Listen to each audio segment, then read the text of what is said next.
Bienvenue et bonne lecture.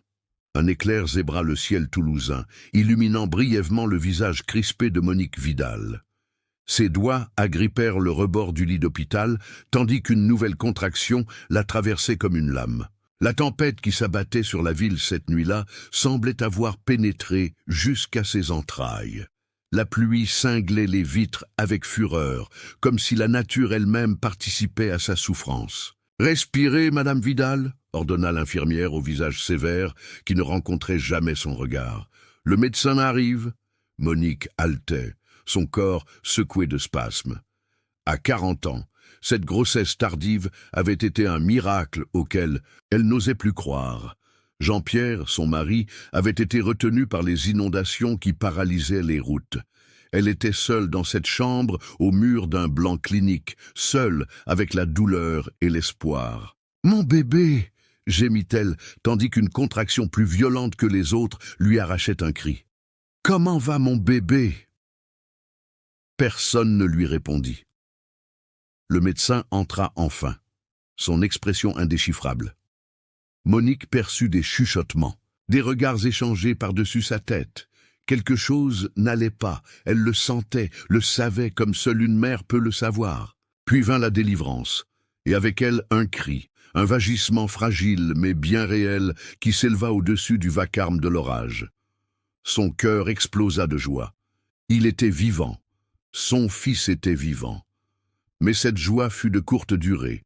On emporta l'enfant avant même qu'elle puisse l'apercevoir. Des voix graves murmuraient des termes médicaux qu'elle ne comprenait pas. Une urgence, disait-il, des complications. Lorsqu'on revint vers elle, ce fut pour lui annoncer l'impensable. « Je suis désolé, Madame Vidal, votre fils n'a pas survécu. » Les mots s'abattirent sur elle comme une sentence. Pourtant, elle avait entendu ce cri. Elle l'avait entendu. « Je veux le voir, » supplia-t-elle, les larmes brûlant ses joues. « Je veux tenir mon fils. »« Ce n'est pas possible, » répondit le médecin en détournant le regard. « Nous avons dû intervenir rapidement. Les dispositions ont déjà été prises. » On lui remit un certificat de décès, un bout de papier en échange d'une vie. Quelque chose au plus profond d'elle-même se brisa ce jour-là, une fissure dans son âme par laquelle s'écoulèrent, goutte à goutte, sa joie, sa confiance, son espoir. Monique rentra chez elle sans son enfant, sans corps à enterrer, sans adieu à prononcer, juste un vide immense et le souvenir d'un cri que personne d'autre n'avait semblé entendre.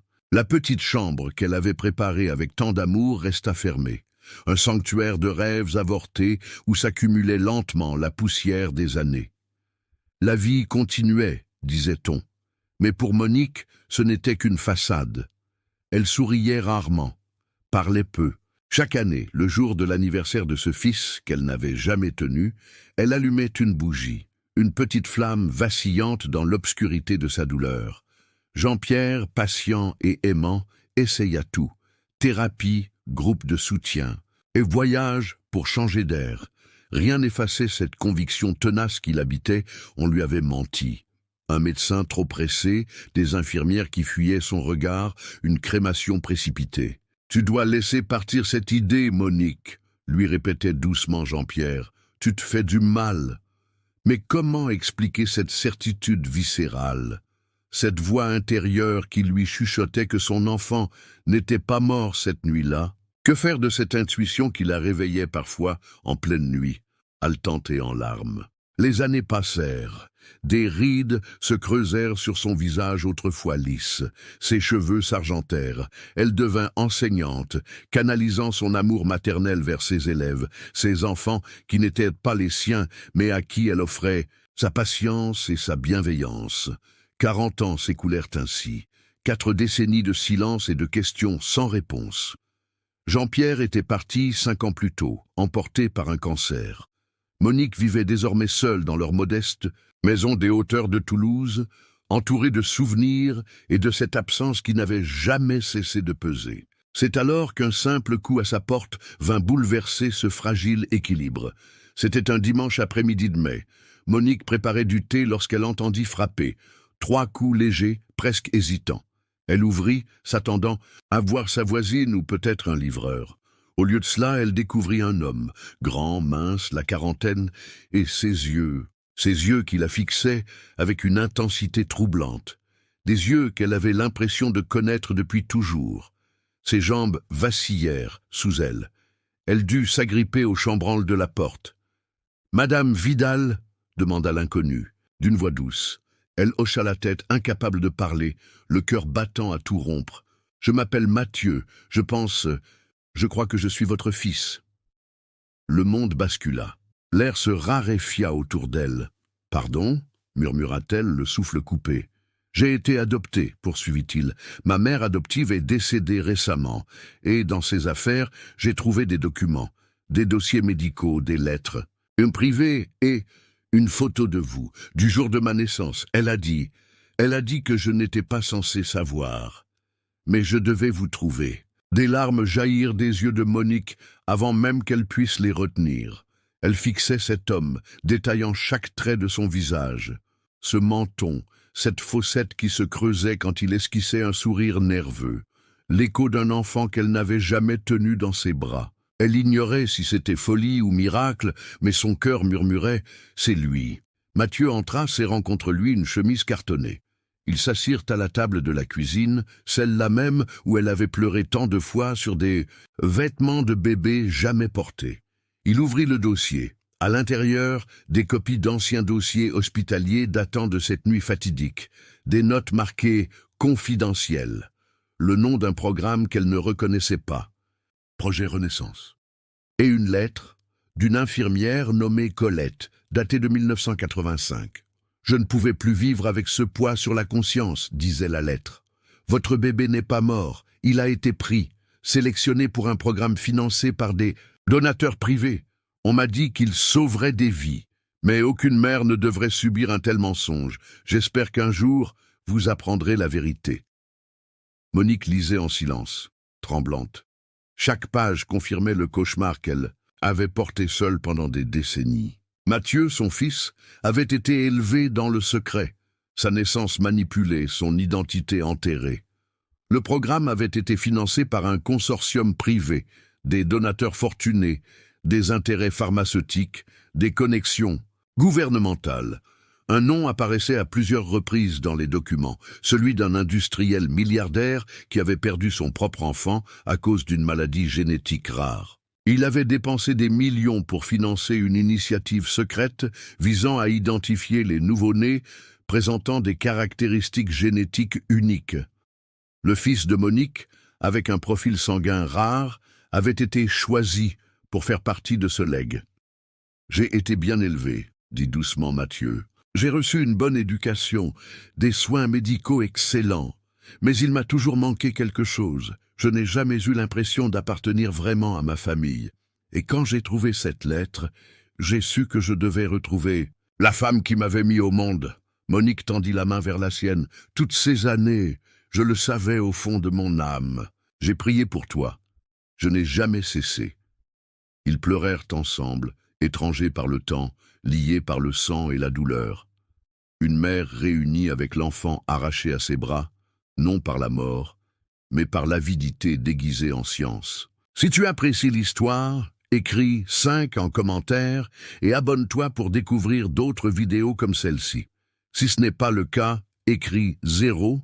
Cela m'aide à créer un contenu encore meilleur pour toi. Continuons. La nouvelle se répandit vite. Monique, d'abord réticente à partager son histoire, fut persuadée par Mathieu que d'autres familles pourraient être dans la même situation. D'autres mères, d'autres enfants, séparés par des mensonges. Ils contactèrent un journaliste, Antoine Lemaire, connu pour ses enquêtes approfondies. Sceptique au début, il fut rapidement convaincu par la masse de documents que Mathieu avait apportés.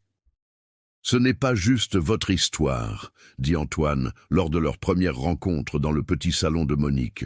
« C'est un scandale national, un système entier qui a permis que des enfants soient volés à leurs parents. » Les semaines qui suivirent furent intenses. Monique dut revivre son traumatisme encore et encore, racontant cette nuit d'orage aux enquêteurs, aux journalistes. aux avocats. Chaque fois, la douleur était là, vive comme au premier jour. Mais désormais, Mathieu était à ses côtés, sa présence un baume sur une blessure vieille de 40 ans. « Parle-moi de ta vie », lui demanda-t-elle un soir, alors qu'ils étaient assis sur la terrasse, contemplant les lumières de Toulouse. Mathieu lui raconta tout. Son enfance privilégiée mais étrangement isolée, ses parents adoptifs, Pierre et Claire Laurent, un couple aisé de Lyon qui l'avait entouré d'amour mais aussi de secrets. Les tests médicaux réguliers, les visites de médecins éminents, l'attention particulière portée à sa santé. Je n'ai compris que récemment que j'étais une sorte de projet, confia-t-il, la voix teintée d'amertume. Mon sang, mes cellules, mon corps entier étaient précieux. Pour eux. Pas seulement pour mes parents, qui m'aimaient sincèrement, mais pour tous ces hommes en blouse blanche qui venaient de m'observer. Sa mère adoptive, Claire, avait gardé tous les documents relatifs à son adoption. Elle les avait cachés pendant des années, tiraillée entre la loyauté envers son mari qui travaillait pour le consortium médical et l'amour pour son fils adoptif. Sur son lit de mort, elle m'a tout révélé, expliqua Mathieu, les yeux brillants de larmes contenues. Elle m'a supplié de lui pardonner. Elle m'a dit où trouver les preuves. Et elle m'a décrit la femme dont elle avait vu le désespoir dans une salle d'hôpital 40 ans plus tôt. Vous. Monique écoutait, absorbant chaque mot, chaque émotion. Ce fils qui lui avait été volé était maintenant un homme accompli. Ingénieur en biotechnologie, ironiquement. Marié à Sophie, père de 2 enfants, Léa et Hugo. Des petits-enfants qu'elle n'avait jamais osé espérer avoir. « J'aimerais que tu les rencontres », dit Mathieu en lui prenant la main. Ils ont hâte de connaître leur grand-mère. Le mot résonna en elle comme une promesse, un futur qu'on lui avait dérobé et qui lui était soudain restitué. L'enquête progressait. L'article d'Antoine Lemaire fit la une du Monde, provoquant une onde de choc national. Le scandale des bébés volés, 4 décennies de silence et de mensonges. D'autres familles se manifestèrent, d'autres mères qui, comme Monique, avaient toujours su, au fond d'elles-mêmes, que quelque chose n'allait pas. Le scandale touchait plusieurs hôpitaux, plusieurs régions. Des médecins, des infirmières, des administrateurs avaient participé au programme Renaissance, sélectionnant des nouveau-nés présentant des caractéristiques génétiques particulières pour les donner à la science, avec la complicité de familles adoptives soigneusement choisies. À la tête de cette entreprise monstrueuse se trouvait François Delorme, industriel pharmaceutique dont le fils était mort d'une maladie génétique rare. Obsédé par l'idée de trouver un remède, il avait créé ce programme clandestin pour identifier et étudier des enfants possédant des immunités naturelles ou des particularités génétiques prometteuses. Les révélations provoquèrent une indignation publique sans précédent. Des manifestations eurent lieu devant le siège du groupe pharmaceutique Delorme. Une commission d'enquête parlementaire fut mise en place. Le ministre de la Santé présenta ses excuses officielles aux familles touchées. Mais pour Monique, ce n'était pas la justice qui importait le plus, c'était la présence, celle de Mathieu, qui venait désormais chaque week-end puis presque chaque jour. Celle de Sophie, sa belle-fille, douce et compréhensive. Celle de Léa et Hugo, ces petits êtres qui portaient son sang et qui emplissaient sa maison de rire et de vie. Léa, avec ses 5 ans et sa curiosité insatiable, ressemblait étrangement à Monique au même âge. Elle avait les mêmes fossettes, le même front têtu. Hugo, 3 ans, plus réservé, l'observait souvent avec des yeux graves qui semblaient contenir toute la sagesse du monde. Quand Mathieu arrivait, c'était maintenant à sa porte. « Mamie !» s'écriait Léa en se précipitant dans ses bras. « On a apporté des gâteaux !» Ces moments simples étaient ceux que Monique chérissait le plus. Préparer le goûter ensemble, lire des histoires, apprendre à Léa à faire des tresses. Des gestes ordinaires, banals même, mais qui prenaient une dimension sacrée après. Un temps d'année de vide. Un jour, alors qu'ils déjeunaient tous ensemble dans le jardin, Mathieu lui posa la question qui le tourmentait. « Est-ce que tu pourras un jour pardonner à ceux qui ont fait ça ?» Monique regarda autour d'elle. Le soleil de juin caressait les visages de sa famille retrouvée. Une brise légère faisait danser les feuilles du vieux tilleul. Au loin, les toits de Toulouse scintillaient dans la lumière dorée. « Le pardon n'efface pas le passé », répondit-elle après un moment. « Il libère l'avenir. Si je reste prisonnière de ma colère, je perds encore plus de temps avec toi, avec vous tous. » Elle tendit la main vers celle de son fils. Mais comprendre n'est pas excuser. Ce qu'ils ont fait était monstrueux, quel que soit leur motif. Des vies ont été brisées. As-tu déjà eu l'impression d'avoir perdu quelque chose d'essentiel, puis de l'avoir retrouvé quand tu ne l'espérais plus? Raconte-nous ton expérience dans les commentaires. Mathieu hocha la tête, serrant sa main en retour. Maman adoptive ne se pardonnait pas. C'est pour ça qu'elle m'a finalement tout révélé. Elle disait toujours qu'elle t'avait volé quelque chose d'irremplaçable. Les premiers pas, les premiers mots, toutes ces premières fois. Oui, admit Monique, une larme glissant sur sa joue. Ces moments sont perdus à jamais. Mais regarde ce que nous avons maintenant, cette seconde chance. L'enquête progressait, révélant l'ampleur du réseau. Des dizaines d'enfants identifiés, des familles réunies. François Delorme, maintenant âgé de 85 ans, fut finalement mis en examen. Loin de nier, il publia une déclaration publique qui fit sensation. « Je pensais sauver des vies », écrivit-il, « mais je vois maintenant que je jouais à être Dieu. » Pour Monique et Mathieu, cette confession n'apportait qu'une maigre consolation. Rien ne pourrait rendre les années perdues, mais ils avaient l'avenir. Un avenir qu'ils construisaient jour après jour, brique par brique, moment par moment. Sophie, la femme de Mathieu, devint rapidement une confidente pour Monique. De 20 ans sa cadette, elle avait pourtant une sagesse qui résonnait profondément avec la sienne. Quand Mathieu m'a raconté pour la première fois ce qu'il avait découvert, j'ai eu peur, confessa Sophie un soir alors qu'elles préparaient ensemble le dîner. Peur que cette révélation le détruise, qu'il ne soit plus jamais le même. Mais c'est tout le contraire qui s'est produit. Il est plus entier, plus lui-même, depuis qu'il vous a trouvé. Monique considéra cette jeune femme aux yeux clairs qui avait accueilli sans hésitation cette belle-mère surgie de nulle part. « Oh, tu es extraordinaire, tu sais, beaucoup auraient été jalouses, méfiantes. » Sophie sourit en coupant des tomates. La famille n'est pas une tarte qu'on divise en parts de plus en plus petites. C'est un jardin qui s'agrandit quand on y plante de nouvelles graines.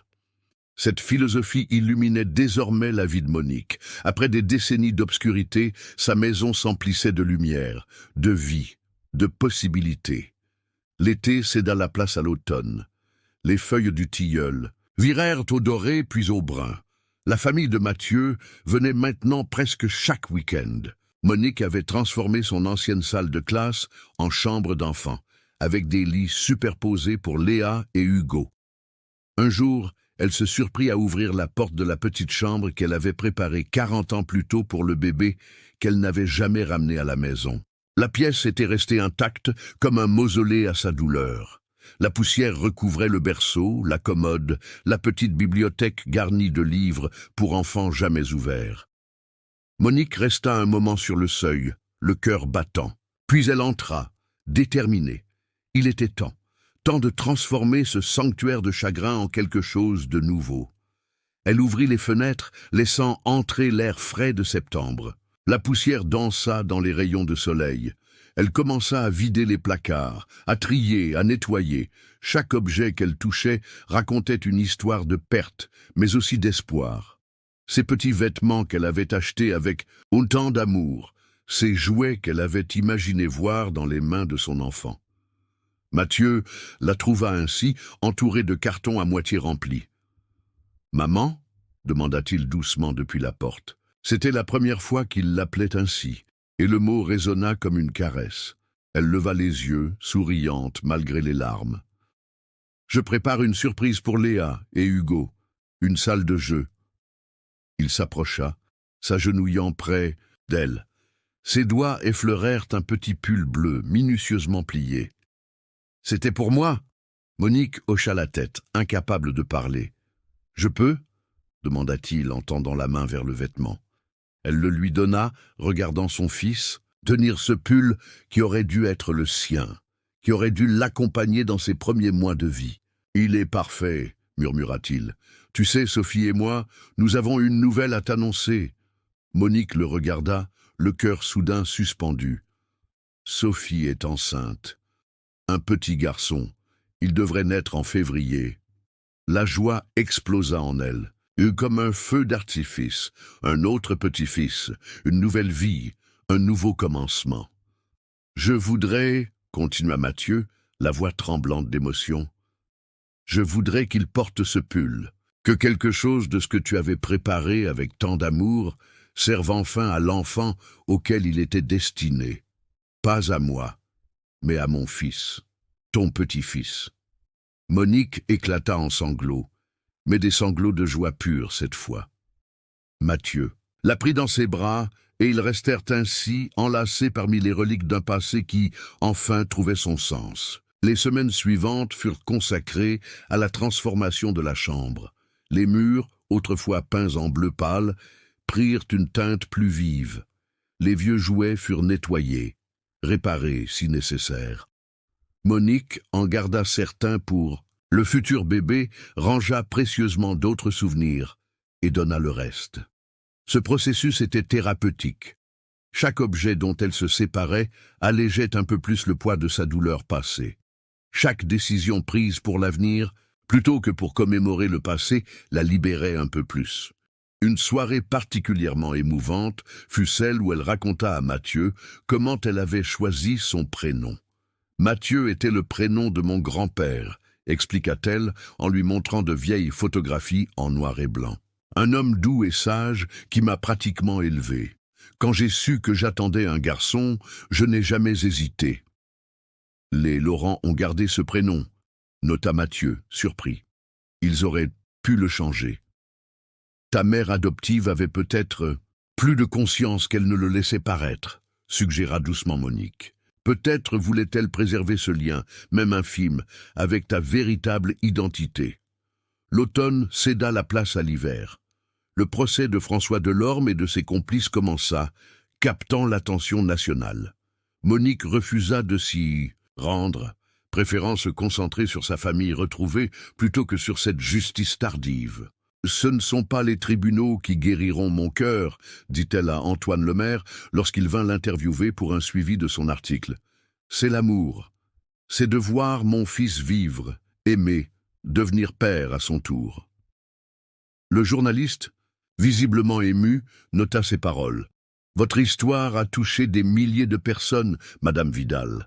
Elle a donné espoir à d'autres qui cherchent encore leurs enfants disparus. » Monique sourit. « Si mon témoignage peut aider ne serait-ce qu'une autre mère à retrouver son enfant, alors toutes ces années de douleur auront eu un sens. » Noël approchait.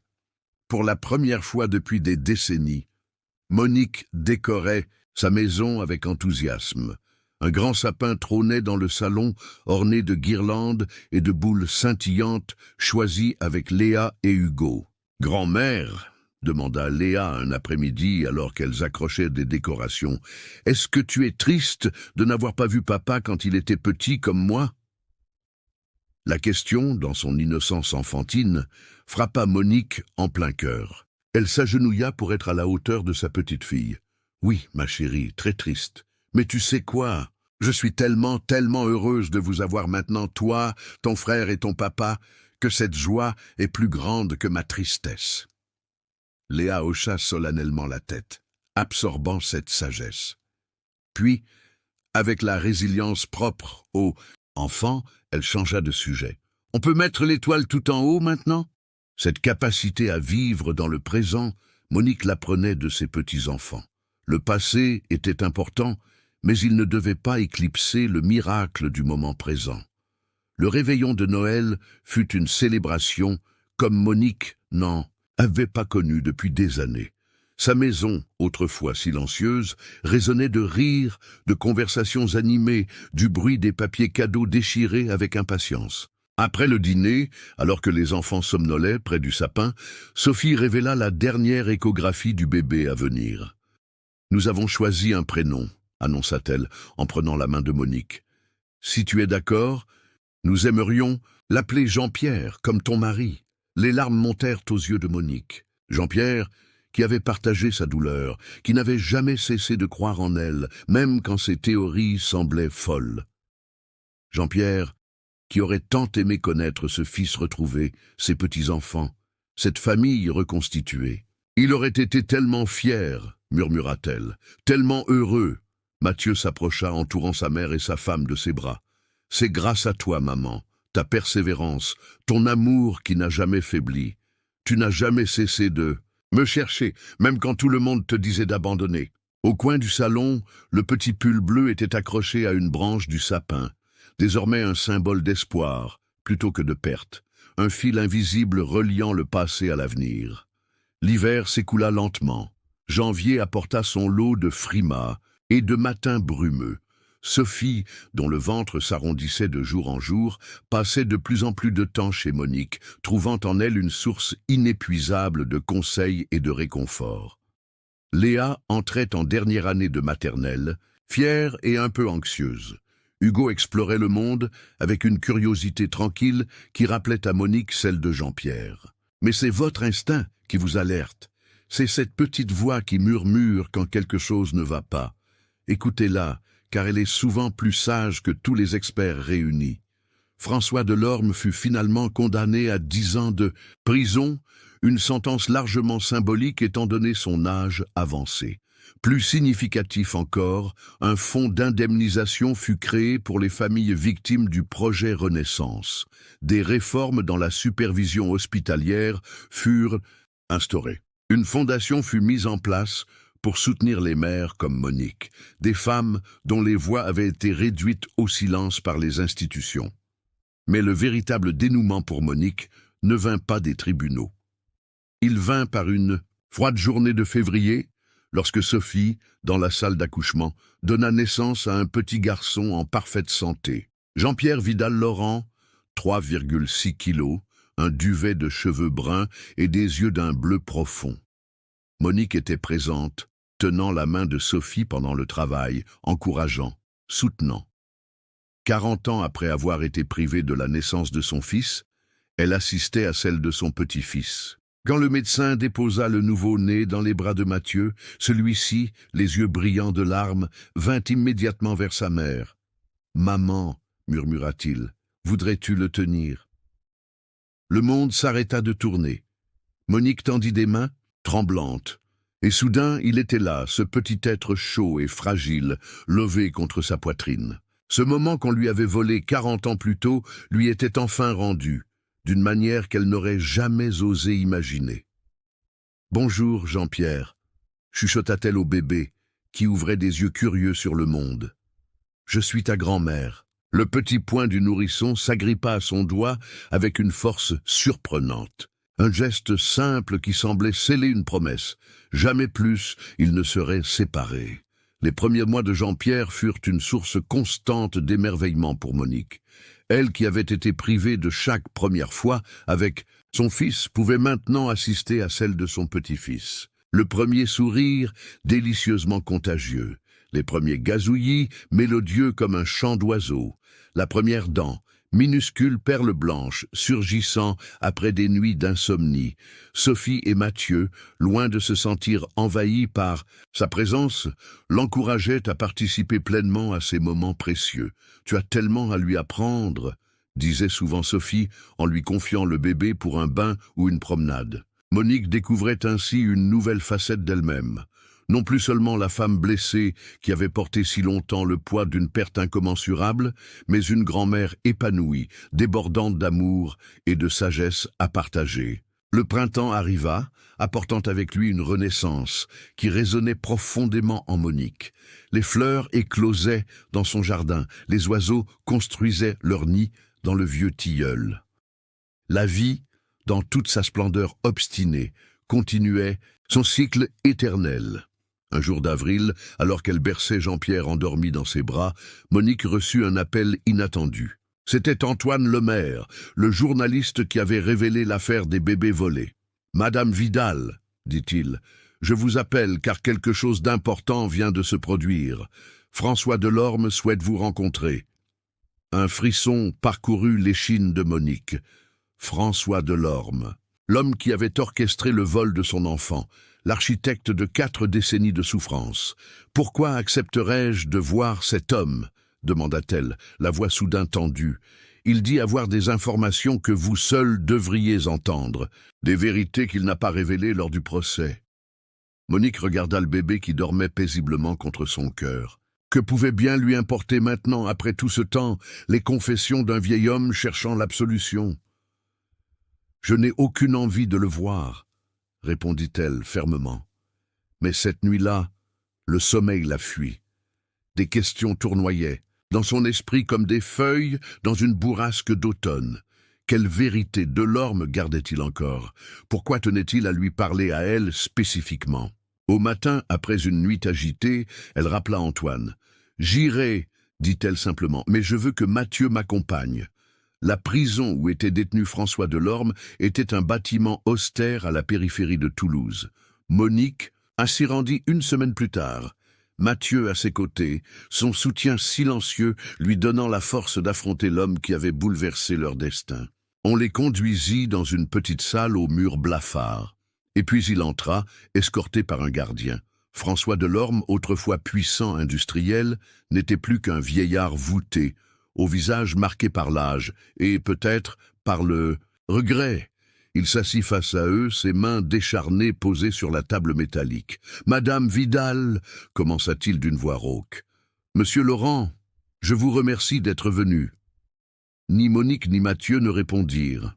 Qu'y avait-il à dire face à tant de souffrances délibérément infligées? « Je sais que rien de ce que je pourrais dire n'effacera le mal que j'ai fait, » poursuivit Delorme. « Mais je voulais que vous compreniez pourquoi, pas pour me justifier, pour que vous sachiez que ce n'était pas par simple cruauté. » Il leur raconta alors l'histoire de son fils, Raphaël, emporté à l'âge de 7 ans par une maladie génétique rare. Comment cette perte l'avait consumé de l'intérieur, transformant sa douleur en obsession. Comment il avait utilisé sa fortune et son influence pour créer le projet Renaissance, convaincu qu'en identifiant certains profils génétiques particuliers, il pourrait éviter à d'autres parents la souffrance qu'il avait endurée. « Votre maïs, dit-il en regardant Mathieu, possédait un marqueur génétique exceptionnel, une résistance naturelle à la maladie qui avait tué Raphaël. J'ai vraiment cru que c'était pour le bien de l'humanité. Et cela justifiait de me l'arracher ?» intervint Monique, la voix tremblante de colère contenue, « de me faire croire qu'il était mort ?» Delorme baissa les yeux.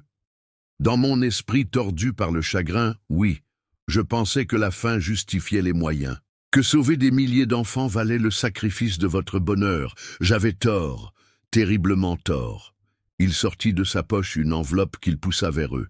« Voici pourquoi je voulais vous voir. Le projet a effectivement abouti à des avancées médicales. Un traitement a été développé, basé en partie sur les recherches menées grâce aux données collectées sur Mathieu et d'autres enfants comme lui. Ce traitement a sauvé des vies. Il continue à en sauver. » Monique regarda l'enveloppe sans la toucher, comme si elle pouvait la brûler. « Je ne vous demande pas de me pardonner, » continua Delorme. « Mais j'aimerais que vous sachiez que votre souffrance n'a pas été totalement vaine. Et j'aimerais vous offrir une compensation. » « Une compensation ?» La voix de Mathieu était glaciale. « Vous croyez pouvoir mettre un prix sur 40 années de séparation ?» Delorme secoua la tête. « Pas un prix, mais une possibilité. J'ai créé une fondation, avec tous mes biens. Elle finance des recherches, mais aussi la recherche de parents et d'enfants séparés, pas seulement par notre programme, mais par toutes sortes de circonstances. Adoption forcée, enfants volés pendant les dictatures. Je voudrais que vous en preniez la direction, tous les deux. » Le silence qui suivit était lourd comme du plomb. Monique et Mathieu échangèrent un regard. « Pourquoi nous ?» demanda finalement Monique. « Parce que vous seuls comprenez vraiment ce que signifie être séparés puis réunis.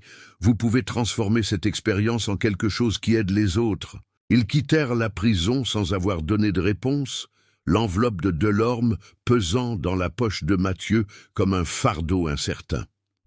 Dans les jours qui suivirent, ils discutèrent longuement de cette proposition inattendue. Y avait-il une forme de rédemption possible dans ce projet? Ou n'était-ce qu'une tentative désespérée de Delorme pour apaiser sa conscience? « Je ne sais pas si je peux travailler avec l'argent de cet homme », confia Mathieu à sa mère, alors qu'il se promenait dans le parc, poussant le landau où dormait Jean-Pierre. Mais l'idée d'aider d'autres familles séparées, ça me parle. Monique comprenait son dilemme. Parfois, le bien peut naître même des actes les plus sombres, dit-elle doucement, comme un beau champignon qui pousse sur du bois pourri. Mathieu sourit à cette image. Tu as toujours eu le don des métaphores, maman. Ce mot, maman, résonnait toujours comme une caresse dans le cœur de Monique, un petit miracle quotidien qu'elle ne tenait jamais pour acquis. Après de nombreuses discussions, ils prirent leur décision. Ils accepteraient de diriger la fondation, mais à leurs conditions. Elle serait renommée Fondation Retrouvailles et fonctionnerait en toute indépendance de Delorme. Ils utiliseraient ces ressources pour faire ce qu'ils prétendaient vouloir, réunir des familles, soigner des blessures, créer des ponts là où il y avait eu des ruptures. Le printemps céda la place à l'été. Jean-Pierre grandissait à vue, d'œil, développant déjà une personnalité bien à lui. Têtu comme son grand-père, disait souvent Monique avec tendresse. Léa venait de finir la maternelle, fière comme un pont avec son premier diplôme. Hugo, plus calme, passait des heures à dessiner dans le jardin, observant avec fascination les insectes et les fleurs. La fondation Retrouvailles prenait forme. Mathieu avait quitté son emploi d'ingénieur pour s'y consacrer à plein temps. Monique, bien que officiellement retraitée, y passait également une grande partie de son temps. Ils avaient déjà aidé plusieurs familles à se retrouver, utilisant toutes les ressources à leur disposition. Tests ADN, recherches dans les archives, enquêteurs privés. Chaque réunion était unique, chaque histoire différente, mais toutes partageaient cette même explosion d'émotions. Incrédulité, joie, parfois colère ou confusion. Et toujours, cette reconnaissance d'un lien qui transcendait le temps et la distance. Pour Monique, ces moments étaient précieux. Elle revivait à travers eux sa propre réunion avec Mathieu, tout en sachant que chaque histoire était unique. Elle était devenue une sorte de guide pour ces familles, aidant à naviguer les eaux tumultueuses des retrouvailles, les attentes, parfois démesurées, les déceptions occasionnelles, mais surtout l'immense potentiel de guérison. Un soir d'août, alors que toute la famille était réunie pour le dîner, Sophie fit une annonce qui prit tout le monde par surprise. « Nous avons une nouvelle à partager, » dit-elle en prenant la main de Mathieu. « Je suis enceinte. Jean-Pierre aura une petite sœur en février prochain. » La joie explosa autour de la table. Léa sautilla sur place, ravie à l'idée d'avoir une cousine. Hugo sourit timidement, un peu dépassé par l'excitation générale. Monique sentit son cœur se gonfler d'un bonheur presque douloureux. Plus tard, alors que les enfants étaient couchés et que Sophie et Mathieu s'apprêtaient à rentrer chez eux, Monique retint son fils un instant. « Quand je pense à tout ce qui a failli ne jamais être, » murmura-t-elle, « tous ces moments, toutes ces vies qui n'auraient pas existé si tu ne m'avais pas retrouvé. » Mathieu l'enveloppa dans une étreinte protectrice. « C'est comme si le destin avait fait un détour, n'est-ce pas? Un terrible détour de 40 ans, mais qui nous a finalement ramenés là où nous devions être. » Monique hocha la tête contre son épaule. « Je crois que la vie trouve toujours son chemin, comme l'eau qui finit par creuser même la roche, la plus dure. » L'automne arriva, apportant avec lui de nouvelles couleurs, de nouvelles senteurs. La maison de Monique, autrefois sanctuaire de solitude, était devenue le cœur battant d'une famille épanouie. Les week-ends étaient remplis de rires, de jeux, de conversations animées autour de repas qui s'éternisaient. La chambre qui avait été préparée pour un enfant qui n'était jamais venu servait maintenant à 2 petits-enfants qui l'emplissaient de vie. Les vieux jouets avaient trouvé de nouvelles mains pour les aimer. Les livres, de nouveaux yeux pour s'émerveiller de leurs histoires. Et au milieu de cette effervescence quotidienne, Monique observait avec un émerveillement tranquille le miracle d'une famille qui n'aurait jamais dû exister, et qui pourtant était là, bien réelle, plus précieuse que tout l'or du monde. Un jour, Alors qu'elle berçait Jean-Pierre pour sa sieste, son petit corps chaud blotti contre elle, un souvenir remonta à la surface, celui d'une nuit d'orage, d'une douleur déchirante, d'un cri fugace. Le souvenir de ce moment où elle avait su, au plus profond de son être, que son enfant était vivant quelque part dans ce vaste monde. « Tu avais raison », murmura-t-elle au bébé endormi. « Ta grand-mère avait raison, une mère sait toujours. » Elle déposa un baiser léger sur le front de Jean-Pierre.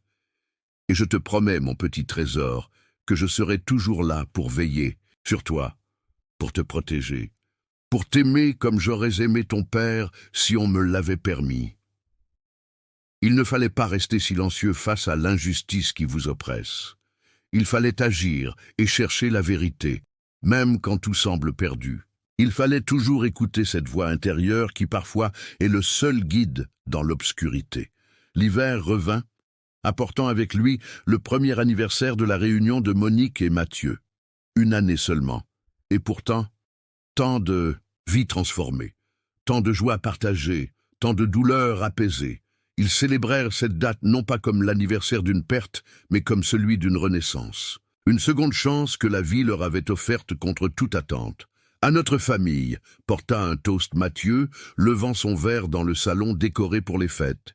« À ceux qui sont là, à ceux qui nous manquent, et à ceux qui nous rejoindront bientôt. » Monique leva son verre à son tour, regardant autour d'elle les visages qu'elle aimait plus que tout au monde. Jean-Pierre qui gazouillait dans les bras de Sophie. Léa et Hugo qui jouaient près du sapin scintillant. Et tous ces autres êtres chers qui avaient pris place dans son cœur au cours de cette année miraculeuse. « À l'amour », dit-elle simplement, qui finit toujours par trouver son chemin. Et alors que la neige commençait à tomber doucement au dehors, enveloppant le monde dans un manteau blanc, Monique sentit une paix profonde l'envahir. La paix de savoir que même les plus grandes blessures peuvent guérir, que même les plus longues nuits connaissent une aube, que même les vérités les plus douloureuses, lorsqu'elles sont enfin révélées, peuvent libérer l'âme de ses chaînes. La vérité l'avait libérée, l'amour l'avait sauvée. Et c'était là peut-être la plus belle leçon de toute cette histoire, que la vie, malgré ses cruautés et ses injustices, offre parfois des rédemptions qu'on n'osait plus espérer. Des secondes chances qui surgissent quand on s'y attend.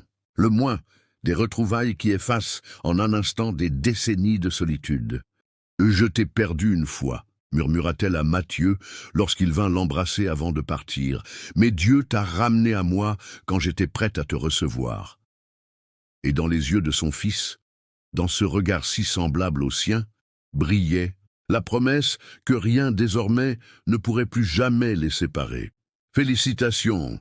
Écris 9 en commentaire pour que je sache que tu es resté jusqu'au bout avec moi. Merci d'avoir regardé et rendez-vous demain pour une nouvelle histoire. Sur cette même chaîne,